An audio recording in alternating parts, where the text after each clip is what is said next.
Halo, assalamualaikum. Heri di sini.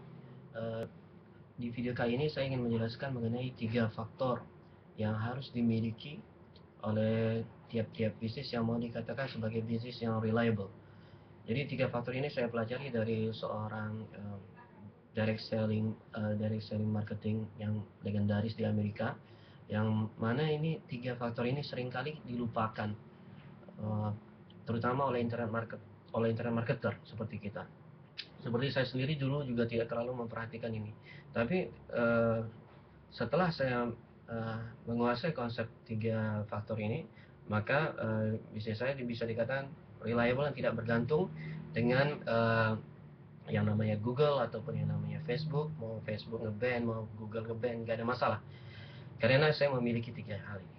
Nah, jadi apa itu? Yang pertama adalah eh, tentunya dalam bisnis kita ini kita mempunyai suatu produk ataupun jasa yang kita jual yang harus memiliki interest ataupun prospek, consistent traffic yang bisa di convert menjadi prospek atau yang kita sebut dengan leads. Jadi yang pertama harus punya steady atau jumlah yang cukup leadsnya, prospek yang tentunya tertarget, yang kira-kira tertarik dengan produk kita. Itu yang pertama. Yang kedua adalah kita memiliki sistem bagaimana untuk mengubah atau menangkap traffic ini atau menjadi prospek yang kemudian prospek ini dikonversi untuk menjadi customer kita. Melakukan pembelian yang pertama, melakukan transaksi ataupun menjadi customer kita, first time customer. Nah, ini yang sering kali kita lakukan, hanya dua ini saja sebenarnya. Jadi kita sering merasa cukup, kita juga traffic, kemudian kita dia datang ke website kita, kemudian dia misalkan kita arahkan ke Amazon website, membeli sebagai kita sebagai affiliate daripada Amazon. Tapi sesudah itu dia akan menjadi customer Amazon dan tidak menjadi customer kita. Nah, kita cuma mendapatkan one time komisi. Itu contoh saja. Atau misalkan kita punya website dengan AdSense, trafficnya datang, ngeklik, habis itu dia lari ke websitenya advertiser, kemudian hilang gitu. Kita udah itu jadi one time monetize bagi kita. Nah, kliknya itu menghasilkan satu kali, setelah itu nggak tahu kita dia datang lagi atau enggak. Nah, kemudian itu yang seringkali kita cuma sampai di situ. Tapi yang penting adalah yang ketiga sebenarnya adalah bagaimana kita memiliki sistem untuk memaintain customer tadi hingga dia menjadi repeat buyers, menjadi repeat customer, menjadi pelanggan. Jadi ini penting. Jadi punya leads yang konsisten, kemudian punya uh, kemampuan untuk mendapatkan customer, dan yang ketiga adalah punya kemampuan untuk uh, mengubah customer menjadi pelanggan, jadi repeat buyer.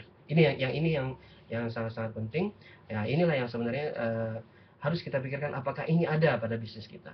Nah, kalau saya sekarang ini saya sering mendescribe sistem ini sebagai funnel. Kalau saya sekarang ini bisnis saya rata-rata hanya berupa kumpulan daripada funnel-funnel. Tujuan funnel ini, tujuan utamanya adalah yang pertama adalah untuk menangkap leads. Leads ini bisa berupa email ataupun berupa HP. Nah, sekarang akhir-akhir ini saya terus terang sedang fokus untuk membangun list HP saya, karena ini lebih tertarget konversi untuk harga produk-produk yang di atas 200-an dolar ke atas.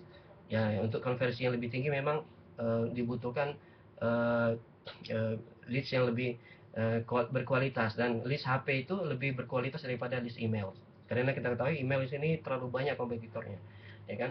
Dan kemudian tetap kalau misalnya tidak tangkap HP, saya tangkap email, itu selalu. Ini dalam funnel saya. Kemudian terjadi ketika dia masuk ke dalam funnel saya, nanti saya akan follow up apakah itu dengan penawaran di awal, yaitu berupa auto istilahnya, ataupun nanti berupa funnel yang lebih canggih lagi, itu ada dalam bisnis ARP saya.